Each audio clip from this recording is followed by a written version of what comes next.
ইতিমধ্যে লক্ষ্মীর ভান্ডার প্রকল্প নিয়ে বড় ঘোষণা। রাজ্য সরকার এবার বাজেটে লক্ষ্মীর ভান্ডার প্রকল্পে আরও 500 টাকা বৃদ্ধি করলো। অর্থাৎ যারা 1000 টাকা পেয়েছিলেন তাদের বদলে এবার দেওয়া হবে 1500 টাকা এবং 1200 টাকার বদলে এবার দেওয়া হবে 1700 টাকা। তো এখানে বলা হয় যে দেখতে পাচ্ছেন ইতিমধ্যেই বাজেটে পাস করা হয়েছে এবং নতুন যারা মহিলা তাদেরকেও এবার টাকা দিবে তার ঘোষণা করা হয়েছে। অর্থাৎ যারা নতুন আবেদন করেছিলেন দীর্ঘ 1 বছর ধরে টাকা পাচ্ছিলেন না তাদেরকে আরও 20 লক্ষ যুক্ত করে দেওয়া হয়েছে। মোট 41 লক্ষ 2,41,00,000 করা হয়েছে।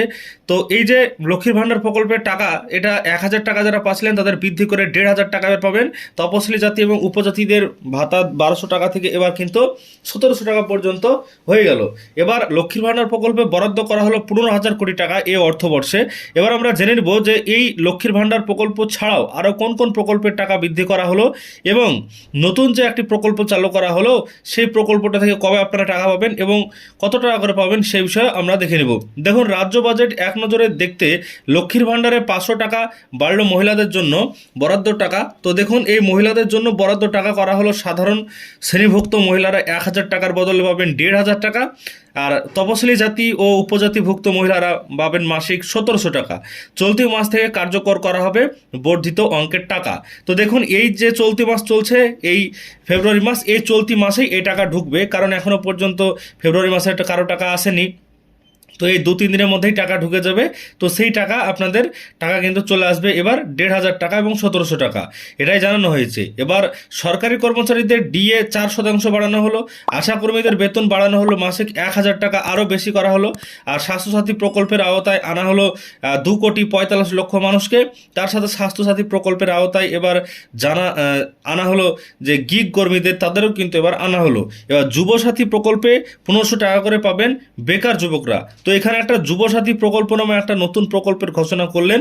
এই প্রকল্পটা আগামী আগস্ট মাসের 15 তারিখ থেকে শুরু হবে, এমনটাই কিন্তু প্রতিশ্রুতি দিয়ে রাখলেন। কারণ যুবসাথী প্রকল্পটা যারা বেকার যুবক জানাচ্ছে, এটাই কিন্তু 1500 টাকা করে পাবেন। মিনিমাম তাদেরকে মাধ্যমিক পাস থাকতে হবে, 18 থেকে 40 বছরের মধ্যে বয়স থাকলেই এখানে আবেদন করা যাবে, এমনটাই কিন্তু জানানো হলো।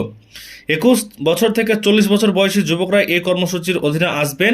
যারা মাধ্যমিক পাস করেছেন কিন্তু চাকরি পাননি, এমন যুবকরা পাবেন মাসে মাসে 1500 টাকা। তো দেখুন, এমন যুবকদেরকে মাসে মাসে 1500 টাকা দেওয়া হবে। তো দেখুন, লক্ষ্মীর ভান্ডার প্রকল্পে যেখানে 1000 টাকা ছিল সেখানে এবার 1500 টাকা, 1200 টাকার জায়গায় 1700 টাকা, এটা কিন্তু হলো। তো এই বাজেটে যেহেতু এই খবরটা দেওয়া হয়েছে, বা বাজেটে এই যে লক্ষ্মীর ভান্ডারের অর্থ বাড়ানো হয়েছে, সেহেতু এই বাজেট থেকে এবার কিন্তু আপনারা এই যে ফেব্রুয়ারি মাস চলছে, এই ফেব্রুয়ারি মাসের টাকা চলে আসবে। কারণ আগামীতে গত বছর দেখা ছিল যে গত বছরে যে বাজেটে বলা হয়েছিল যে 500 টাকা থেকে 1000 টাকা, সেটা এপ্রিল মাস থেকে হয়েছিল, কিন্তু এই টাকাটা এই মাস থেকেই হয়ে যাবে, এমনটাই এবার মাননীয় মুখ্যমন্ত্রী মমতা বন্দ্যোপাধ্যায় জানালেন। এবং সেখানে পরিষ্কারভাবে রাজ্য বাজেটে দেখলাম আমরা, সেখানে বলা হলো যে এই টাকাটা এবার মহিলাদের অ্যাকাউন্টে চলে যাবে। আর নতুনভাবে যারা আবেদন করেছিলেন তাদেরও কিন্তু এবার টাকা ছাড়ার একটা কথা কিন্তু বলা হয়েছে। কারণ মহিলাদের যে 2,21,00,000 ছিল, টোটাল মহিলারা 2,21,00,000কে টাকা দেওয়া হচ্ছিল, কিন্তু আরও 21 লক্ষ মহিলাকে যুক্ত করা হলো যাদের নতুন নাম লেখা ছিল তাদেরকে। তারপরে এটা টোটালটা কিন্তু 2,41,42,00,000 কিন্তু হয়ে গেছে, এমনটাই হিসাবটা আমরা দেখলাম। তো সেই সঙ্গে যারা নতুনভাবে আবেদন করেছিলেন তাদেরও ক্ষেত্রে এবার অ্যাপ্রুভাল চলে আসবে, তারাও কিন্তু এবার এই মাস থেকে টাকা পেয়ে যাবেন, এমনটা আশা করা যাচ্ছে। আজকের ভিডিওর মাধ্যমে সমস্ত বিষয়টি জানালাম। ভিডিওটিকে লাইক করবেন, চ্যানেলটিকে সাবস্ক্রাইব করে পাশে থাকবেন।